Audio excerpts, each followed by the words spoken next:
I'm John Seacott, Executive Editor of the Brewer Magazine. Welcome to another edition of the Brewer Magazine podcast. We are sponsored by Keg Logistics. Make sure you're going to keglogistics.com/brewermag for all those details. And of course, you can find us online at brewermag.com and listen to the podcast at YouTube or on Spotify as well. Well, sometimes breweries open up just as a brewery. Sometimes they open up with a little bit more. How about a 3-in-1? As we are at Juniper Brewing in Bowling Green, Ohio. I got Zach and Chris with us. Thanks for joining us here on the Brewer Make podcast, guys. Thanks for having us. Super excited. Thank you so much. Thanks for joining me. And yeah, like I said, 3-in-1. You guys, when you open a coffee shop, drinking some coffee right here, a brew pub model, so that means a restaurant, and also a brewery as well that is putting out beer into the community and right here near the campus of Bowling Green State University. Why? Oh man, yeah, sure. Yeah, so I feel like, people ask us this all the time, like why 3 separate businesses? And it's even unique too, like if you've ever visited our space, like the space itself is pretty unique. One, Zach and I just love beer in general. We're BGSU grads, we're Falcon Flames, and we moved to Cleveland back in 2013.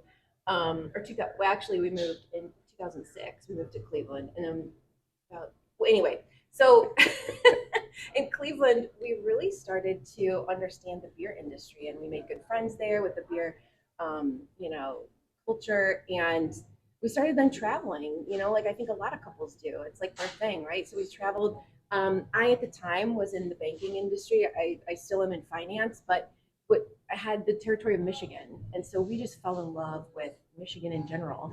In one of my trips, I visited, Traverse City, and there was this little shop called Brew, and it was a cafe, and they had all these tap handles. And Zach and I together, we're just a little unique. It's like our passion was like scheming, So we would be like, man, if we had a brewery, if we had a place, what would it look like? What would it be? And I came home and I was just like, you're not gonna believe this. It was this like little cafe. It had a cafe menu but all these beers on tap. And I was talking with the owners, and they were like, yeah, the culture here is really amazing, and people come and they stay all day. And that was really sort of the seed for what evolved into Juniper years and years later. Lots of stuff in the middle there. We had 3 kids. I switched jobs multiple times. Zach was a teacher for 13 years. Huge science background.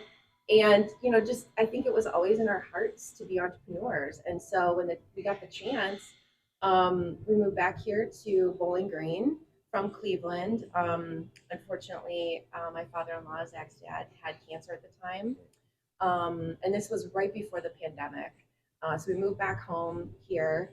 I'm actually from the Canton area in Ohio. But together we started to think about, okay, let's make this real. Let's do it. It's now, right? It's now or never. There's never a good time. Although that was a particularly not a great time. Months later, the pandemic began. Yeah. But what a lot of folks don't know, and they always say like, man, your road was so tough. And it was like, during the construction, during the pandemic, all that. The reality was when the pandemic hit in March, we really hadn't drawn a significant amount on our SBA loan. We could have turned back. And we just kind of looked at each other and we were like, it can't last that long. How long can this last?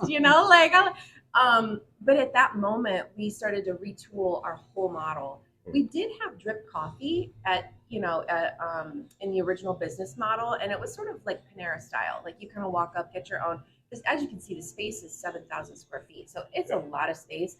And we're early people, so we knew Zach was going to be up early in here. So it was like, why not be open? This space actually was a Panera before we took it over. Yep. So we really thought the coffee makes perfect sense. Just have it open, have some pastries, whatever. Well, the pandemic hit, obviously, way delayed our ability to get the machinery and all of the equipment up and running on the beer side. And so we just invested even more money into the cafe. We purchased an espresso machine. I mean, all the things. We worked with these really amazing partners. We wanted things to be kind of local, but with our Cleveland roots, we picked Rising Star Coffee Roaster, which I was super passionate about and love those guys when I worked in downtown Cleveland for all those years. And they really helped us get off the ground. They helped us get the coffee piece of it up and running. Because although I love coffee, I'm a black coffee drinker. So I was not, they helped us. So it was awesome. We opened the cafe in February of 2021, probably about what did we anticipated opening in summer. So it was about like 6-7 months after when we anticipated opening. And then I want to say beer came along in April, and then food in May. So it was kind of strategic to like do that. Yeah. But and we had to. There was no other way to do it. But it just caused so much confusion for customers, guests, and employees. They were like, "What's going on? I thought we were a coffee shop. I thought we were this."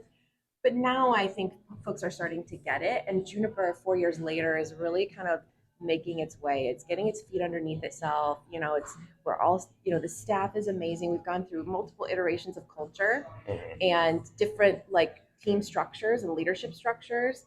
I work a full-time job in addition to Juniper, and that affords us the ability not to lean on the business to support our family. As I mentioned, we got 3 kids. We have 3 kids.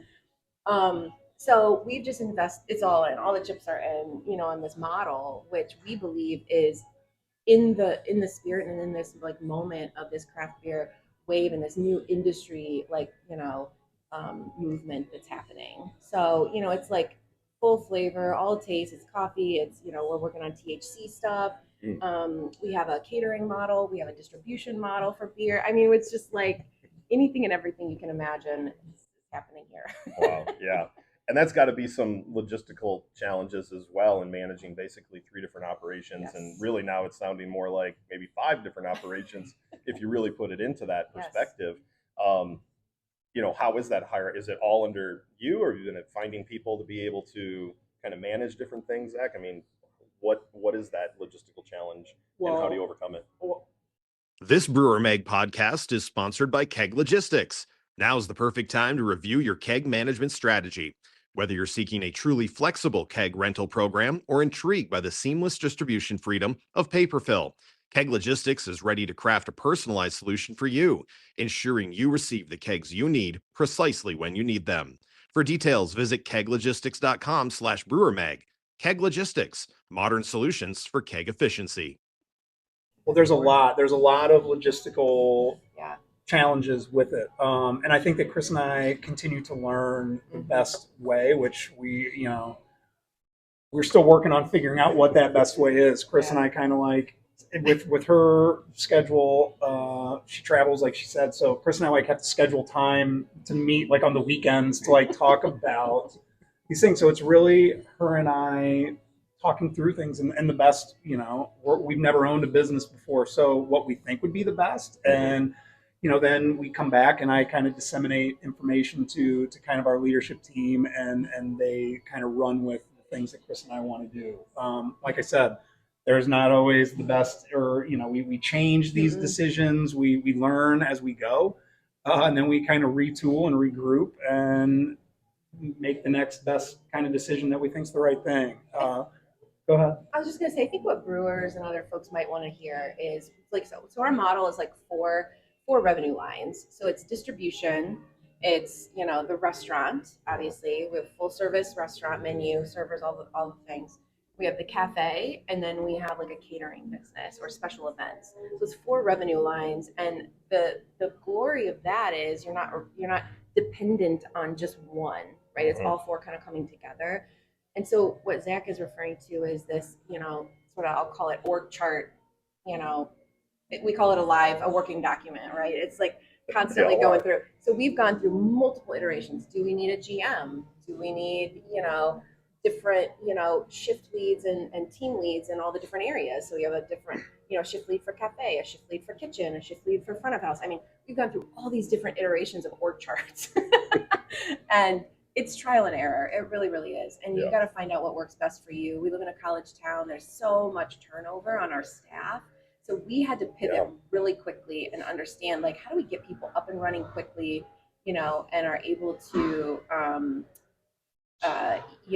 just help folks get, because oftentimes folks are coming here, it's their first job. Yeah. I mean, and that's a lot to take on, as a business model when you're doing all these sophisticated tech, stuff. And it's so It's been a lot. It's been fun, but lots of learning. We're always humbled every time. Every time, it's like something doesn't work out, we're like, oh, you know, Yeah.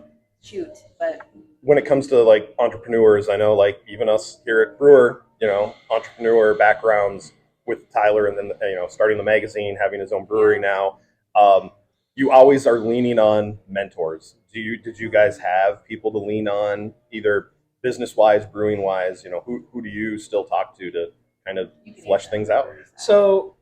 So on the brewery side of things, yes, absolutely. We, like Chris had kind of mentioned in previous questions, we spent a lot of time in Cleveland, met some amazing people, and got the opportunity to work for and learn from some big names in the Cleveland area. I went through the American Brewers Guild, so my first experience coming out of the Brewers Guild was working at Fatheads, and so working with Matt and Yeah. Chris and Sean Yasaki, who's probably my biggest, I would say, mentor.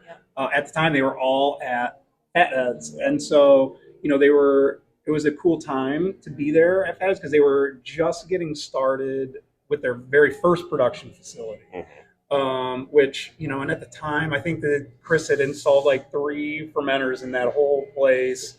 And so I would go over to the production facility on certain days and work with Chris. I got the opportunity, like I said, to work with Matt.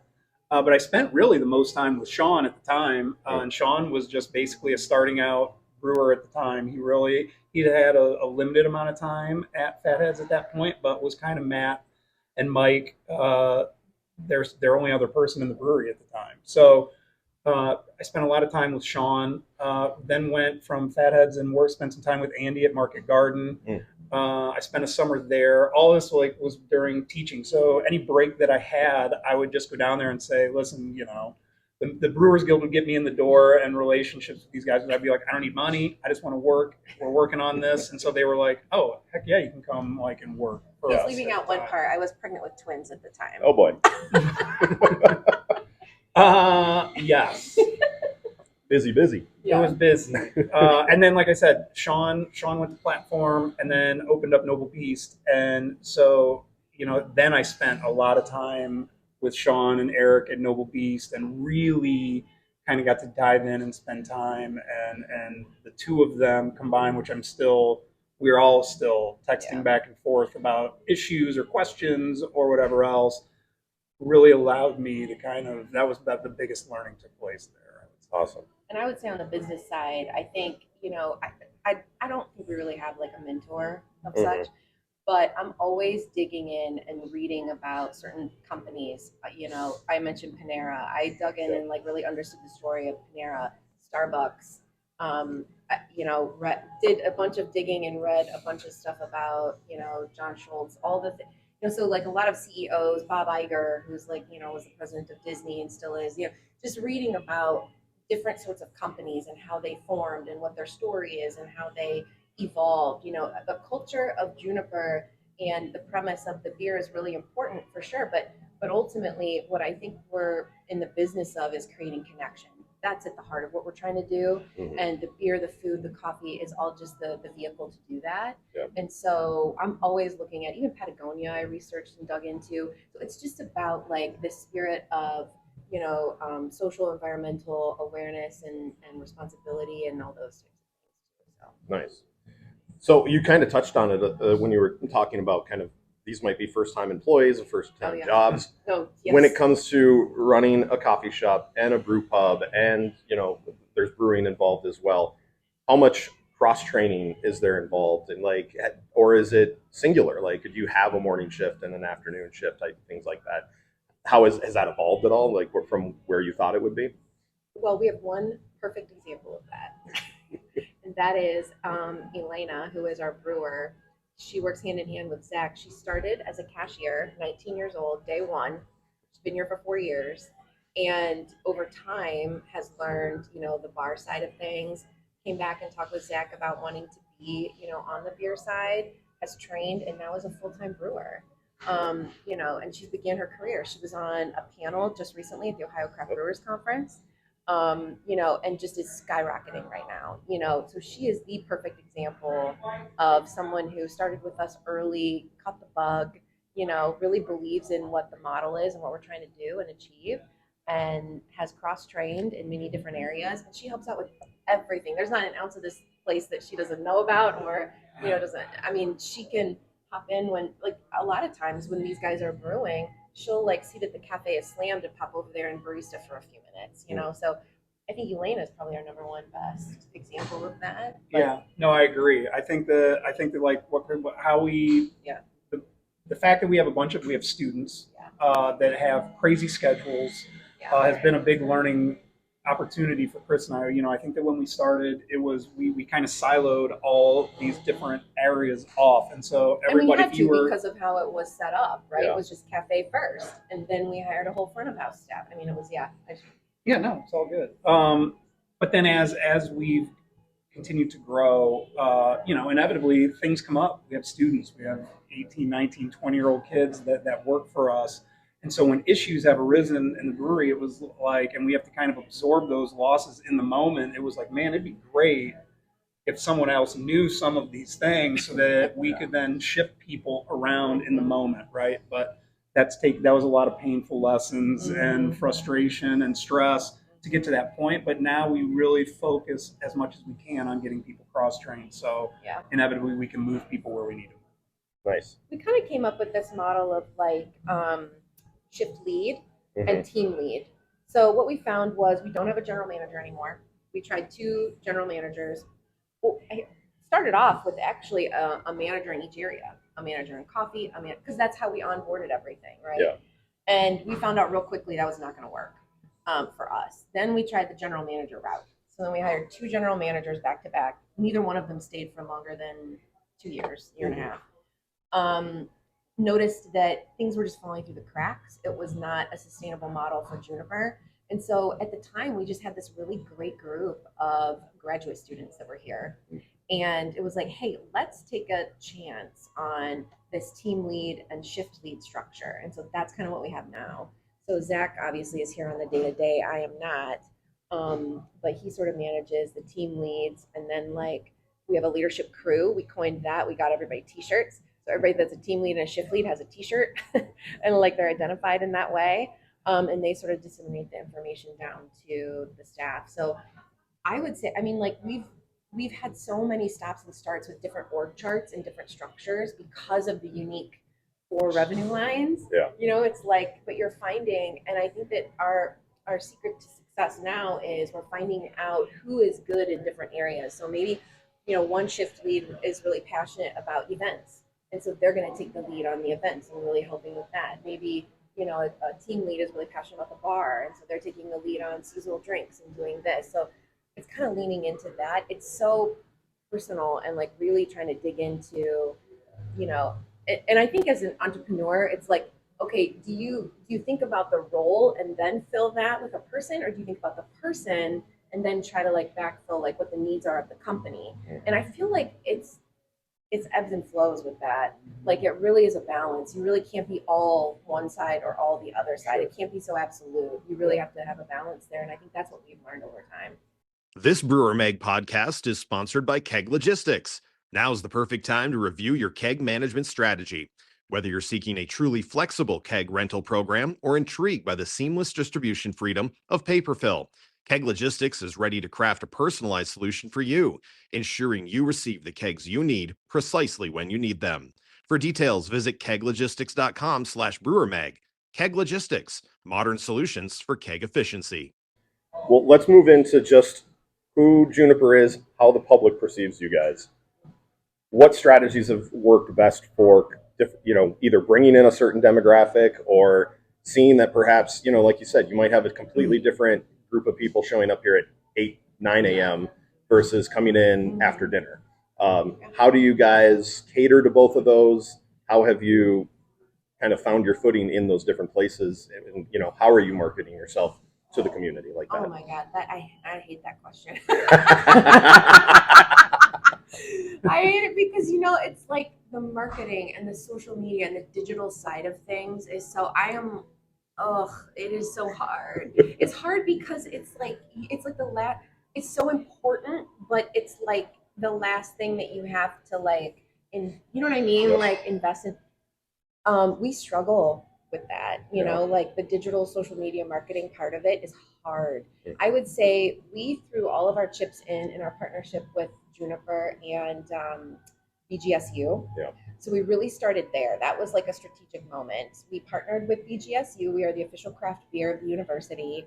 So we have a wonderful partnership with them. All of our beer is sold in the sporting venues for BGSU, and it really was able to allow us to get our foot in the door at Kroger, which is a national retailer. And now Kroger, we've been in Kroger for 2 years, About a year and a half. year and a half maybe. Yeah. And they now have all 4 or 5 of our styles, like our seasonal, our flagship beers, Mhm.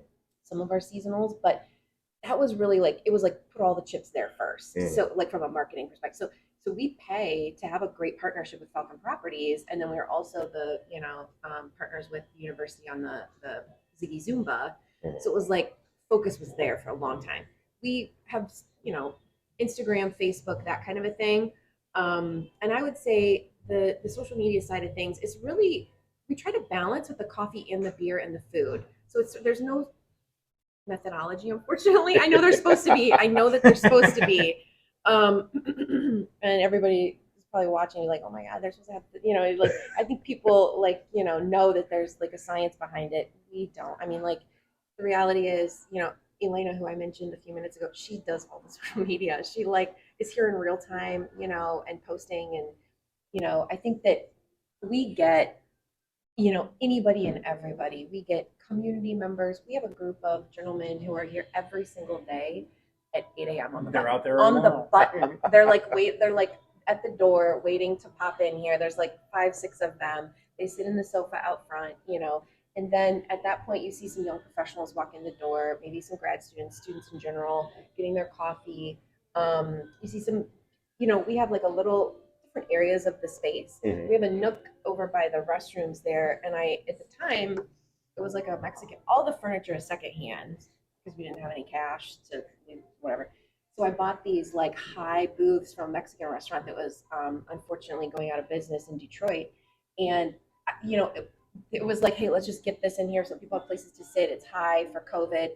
People love it over there in those nooks, and it's always full during the day. So you have a lot of students and like people having virtual meetings in those booths in that booth area over there. So, and then you can see like as the day kind of goes on for the lunch crowd, people come in for full service, on the lunch side. We're really excited because this summer we're launching more fast casual. Mm. So we are going to launch actually a whole menu that's special to the cafe. Okay. So that cafe side will have like a lot more fast casual options versus like coming in and having like a full blown, like sit down full service meal. Mhm. So that's your 5th revenue line there. Why not? Why not? Let's Why add not? some Let's more. add it. I think that space at the Yeah. beginning too was a big deal, like Oh, because yeah. because of COVID, Yes. and we have such a large space, high ceilings. People felt comfortable here. Yes. People weren't all jammed together. It allowed people to come in, utilize the space, spread out, Yeah. feel comfortable, and so the students, immediately gravitated. I Yes. feel like towards that because they could, like I said, you'd have people back here, you'd have people in the booths, you'd have people out front, and so it allowed people to do those things, but yet still feel safe and comfortable within the space. Yeah. But it is pretty cool to see the day and how it transitions. And if you take like a snapshot at any one given moment at the brewery, you see different groups of people. And so yes, during the day, obviously people are utilizing it more as the cafe and the coffee shop. Mhm. But you'll get a handful of people in here at the bar, in the late morning, early afternoon. But then as the day kind of continues to get further into the day, it starts to kind of slowly change over. It basically just flips, and so you'll still have people coming in for the cafe and to have drinks and to sit and have their meeting. But then the bar starts to fill up more, and the restaurant side starts to fill up more, or people are having meetings, and so it's kind of cool because you get the young student vibe. You'll get older community members, which is exactly what Families. Chris and families. You'll get kiddos running around in here, They love which this I know ramp. is a separate They love this polarizing. ramp. It's a separate polarizing topic in breweries, but Yes, we've it always is. kind of encouraged that because we wanted it to be a family space. So it really has turned out to be what we set out for it to be, which is like a All-encompassing. community Yep. gathering place. Sure. I want to make a quick comment though on something that I think people will find interesting.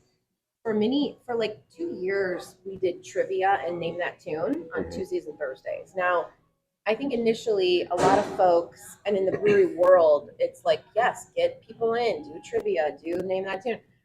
And we did have success with that for a period of time. I will say that there are other breweries within the Bowling Green area, and we love them, and they're fantastic. They also started doing that as well. So I feel like you can kind of get into in a geography, you can get into a moment where it's sort of you're cannibalizing the event, right? You can only have so many trivia nights in a specific geography. So we actually pressed pause on that for 2025, and we did get some some feedback that was like a little blowback on that. Yeah.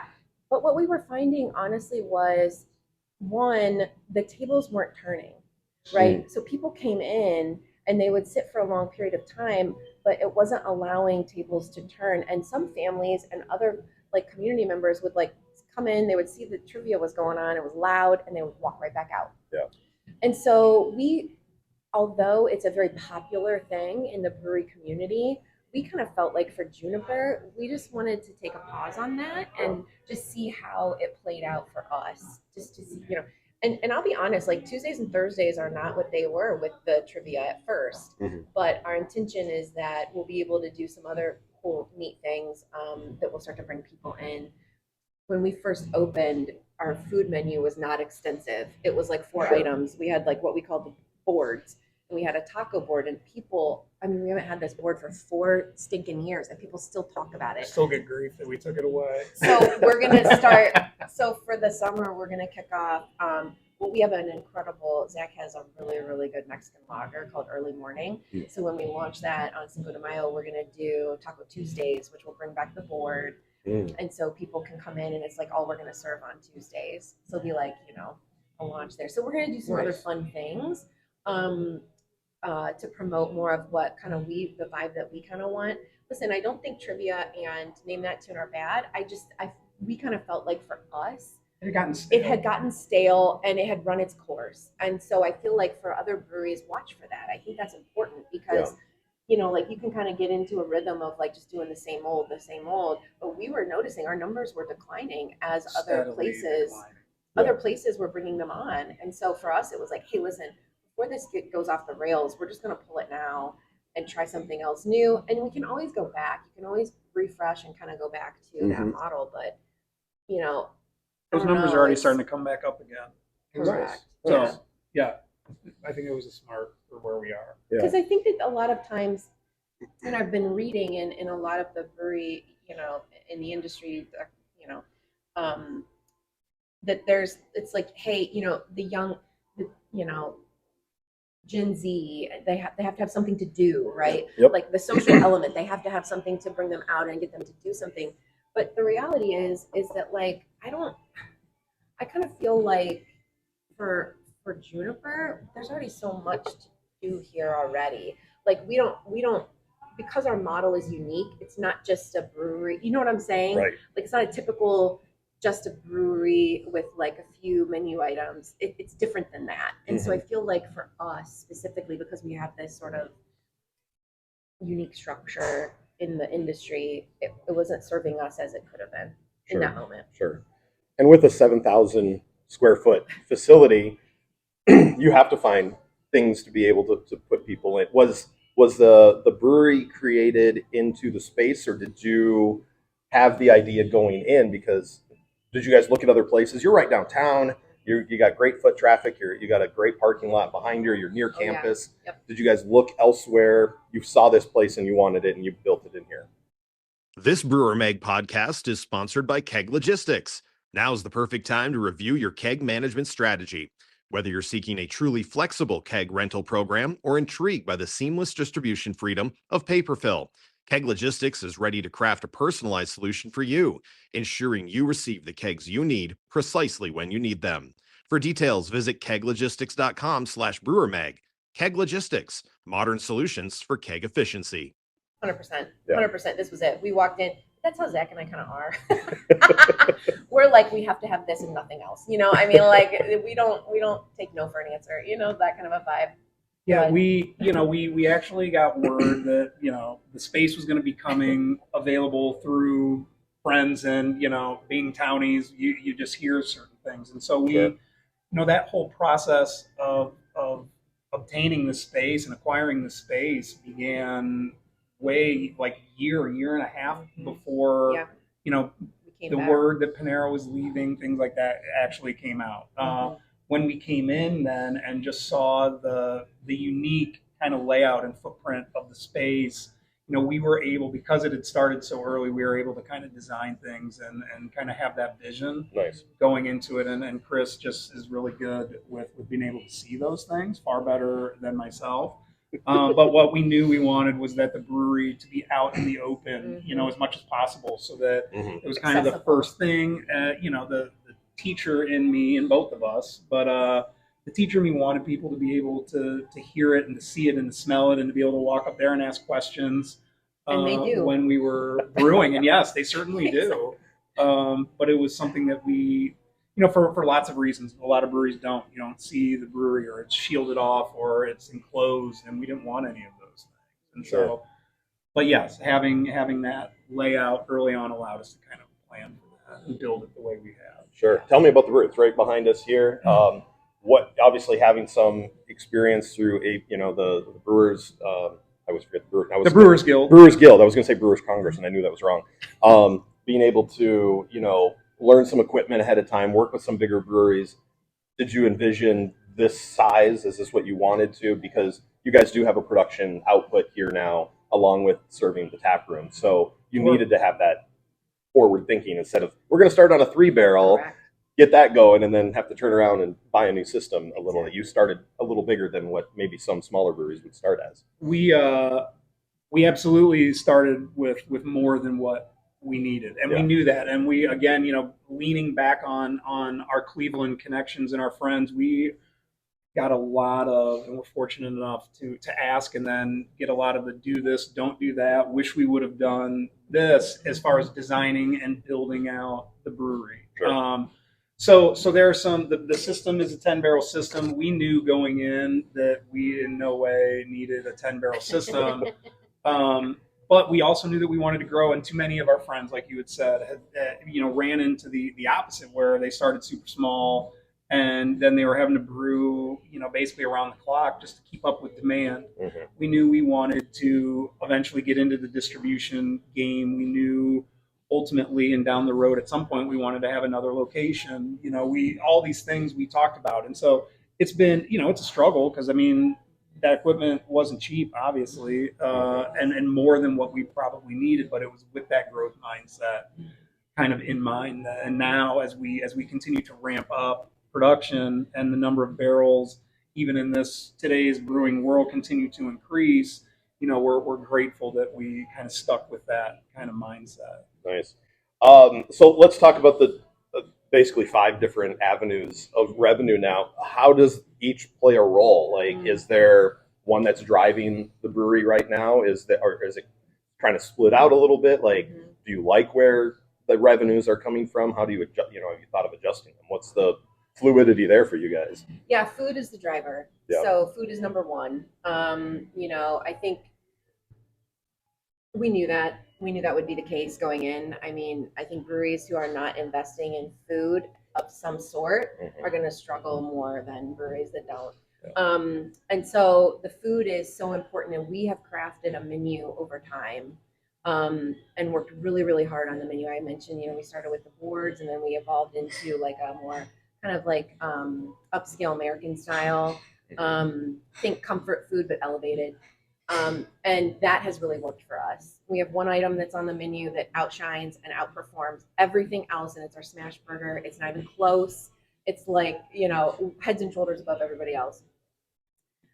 So food is number one. Second to that is beer. Beer is creeping up on food fast and furious, especially because we just signed with a distributor in the fall.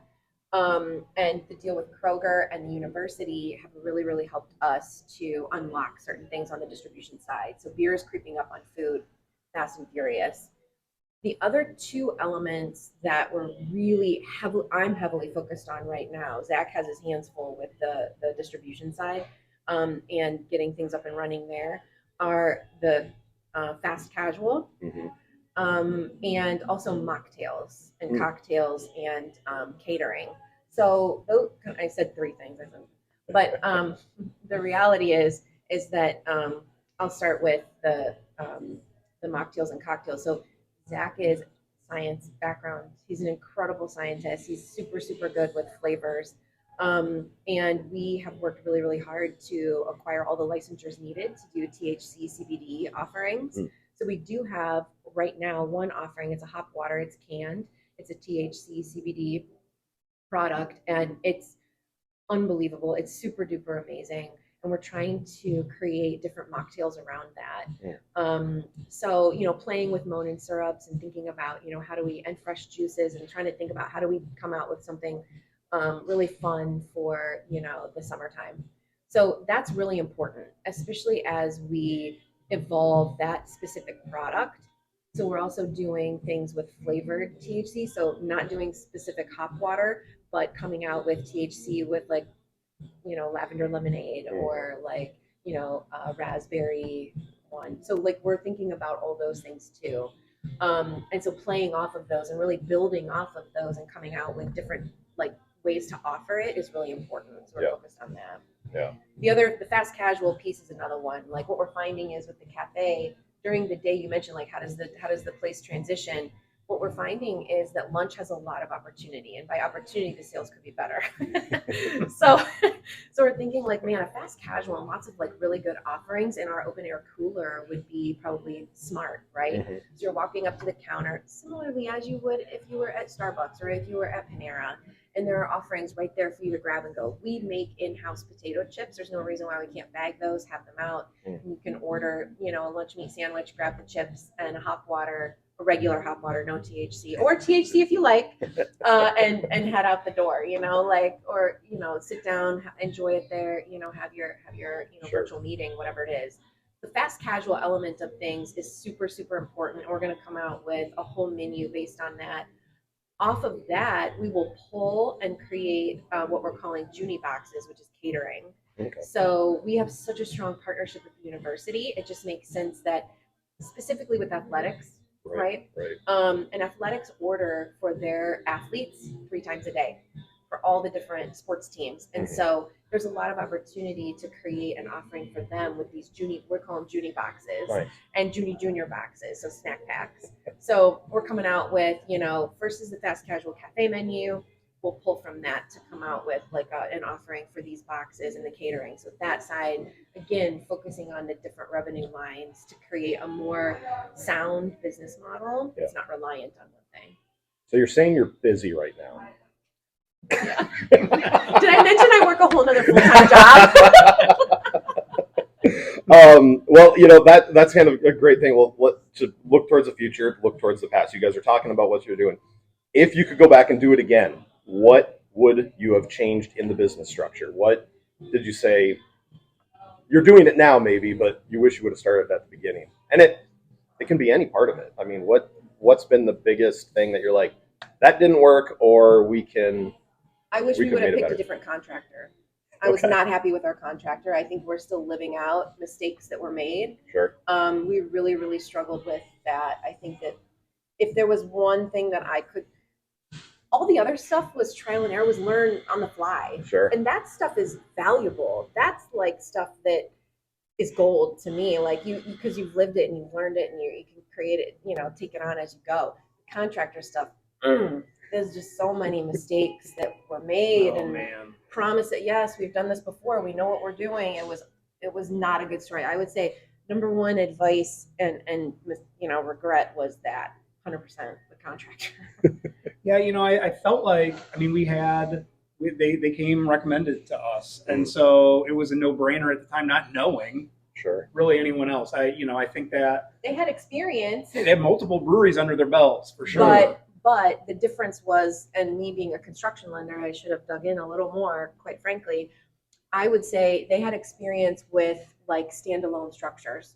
Okay. You mentioned this is downtown. This is Main Street, USA. This is a historical building. Yeah. So in the experience of being a construction lender, I created a reserve, like 20% of our budget set aside for like if there were issues. In a standard construction loan, you're only setting aside 10%. But I was like, listen, I don't know what's going to happen here. This historical building, we're going to set aside 20%. And thank God we did. Oh, we blew through that. We blew through that like nobody's business, like, and so, I think that they didn't know what they didn't know when they came into this building because it was historical. Getting, there's no easy access to the outside. So all of the ventilation, all the coolers, it was just a lot of challenges. Lots of challenges. Anything else you would say? Regret? Like, No, I mean, sure there are, but I think that, like you said, we try to take them all as learning opportunities. And even in the failures, we probably learn more that way. But the biggest one I would say would be the contractor. Issues. We know when we write our book. Well, yeah, and when we start location number 2, we'll know a lot more and be able to navigate that a lot better. Yeah, sure, we will. Sure. All right, well, let's wrap it up. I like doing this with kind of not rapid fire because we could talk about them, but just fun questions to end the podcast. I've been having a blast doing it this year, and you didn't see these questions, so. And this one it can be for both of you, obviously, but what's one change you've made to a beer that's been a huge difference?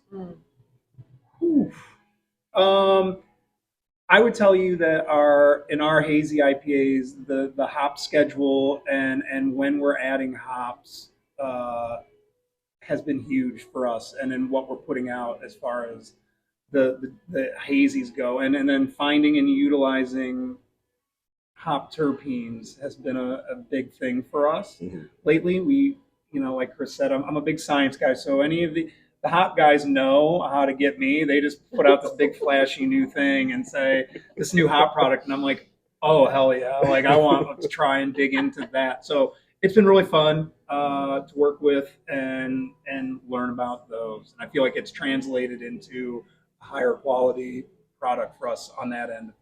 Gotcha. And anything that you've liked that's been changed? I would say, although they're not Zach's favorites, I love an incredible porter and stout, and he has been so just some of the flavorings and some of the things that he's come out. Day Tripper, which is on right now, is an incredible porter. It's got like coconut in it, things that he probably is not super interested in, but I love it, and I don't know. I'm a fan of all his beer. I know that sounds cliche, but it's real. Like Zach's, his philosophical approach is a very balanced approach. And it when you taste a Zach Tracy, beer, a brew, it's nothing ever is going to overpower anything else. It all combines to this perfect like symphony. And it's just, all his beers are fantastic. Obviously I'm partial, but. All right, this is another one. Your favorite or least favorite swag when you go to a conference? Something that's sitting out that you got to grab, something that you get and you instantly are tossing it. Like this is for our advertisers to be like, okay. Swag. Well, I like some of the glassware that we've been getting that when we go to there, especially when there's beer in it and they give it to me. I love those. That's swag. But some of the other stuff, like if we're going to a conference that I throw away right away. I don't use koozies when people give us koozies. I don't use that. I actually have one. So like I love these little hop pins. And these are on my like work bag. So I just think these are really cute. I just always love the little pins. I don't know where, like my kids have some of the pins on their stuff. Mine too. I like the pins. I like the hats. There was one vendor who did like a screen print on your own hat. So you pick the hat CBC and they had like at CBC, they had like a screen print hat thing. I'm a hat person, so I love that. What don't you like? I'm more interested in that right now. You know what I don't? I'm over the stress balls. Like, come on, like that's just like annoying. Like nobody wants those anymore. You Yeah. know, like I mean, we all need them, but you know, I'd rather put out some CBD gummies. You know, like that's if you're going for stress, right? Yeah. Yeah. Pens are always good. Yep. But a good pen, not a crappy pen. There's a big difference. It's a big. There difference. is a big difference. Yes. Yes. We did his thesis on. Oh yeah, in my former life in forensics, I did differentiating pennings of the same color, so I knew every pen like ever manufactured. So, and geez. man, I was like, there are good pens and there are not. All right, last one. What's the most ridiculous or unexpected thing you've ever been asked to do at a previous job? Any job? Any job. So growing up, whatever. Something you're like unexpected or ridiculous. I was so on my very first job out of college, I worked for a new home builder, and the women that were there were like, "Oh, this person is coming into town from the Canton area, and they really love Dietz pretzels. And if you know, Dietz pretzels are in the Findlay area. Yeah. So Chris, we need you to drive to Findlay and go get those pretzels for this person coming in." I felt like it was just a real weird, like, what? This is my first day, and I was Holy asked cow, to do you remember that? I do remember that. I totally remember It that. was so like weird to be able to. Cater to someone at that level. Yeah. I know.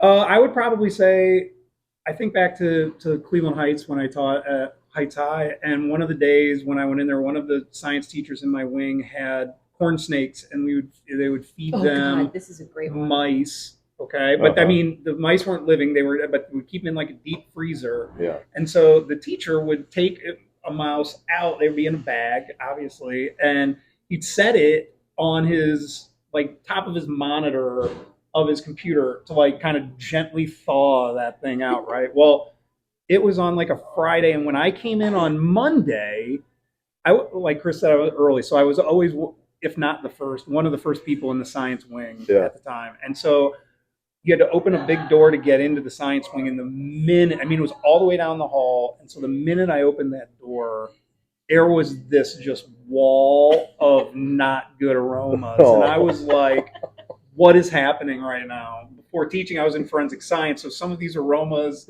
I had experienced before.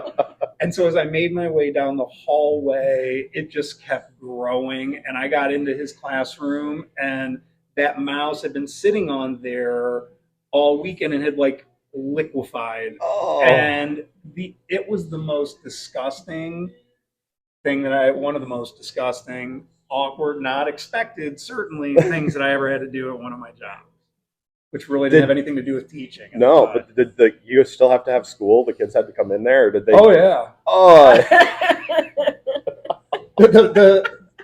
The well, good or not so good thing was they didn't have that aroma, but that was before Heights High got completely basically like rebuilt and redone. So the kids were used to dealing with lots of things in the old science wing. And sometimes whether it was temperature, whether it was like, what is that smell? Not that specific smell, but other things. But yeah, that was crazy. Oh, well, that's a great way to end this one. Smells and aromas. Brewers know them all anyway, right. So we're good to go. Guys, thanks so much for doing this with us. Oh, thanks for having us Thank again. you We so much. appreciate It was it. awesome. It was fun. This Brewer Mag podcast is sponsored by Keg Logistics. Now's the perfect time to review your keg management strategy. Whether you're seeking a truly flexible keg rental program or intrigued by the seamless distribution freedom of paper fill, Keg Logistics is ready to craft a personalized solution for you, ensuring you receive the kegs you need precisely when you need them. For details, visit keglogistics.com/brewermag. Keg Logistics, modern solutions for keg efficiency.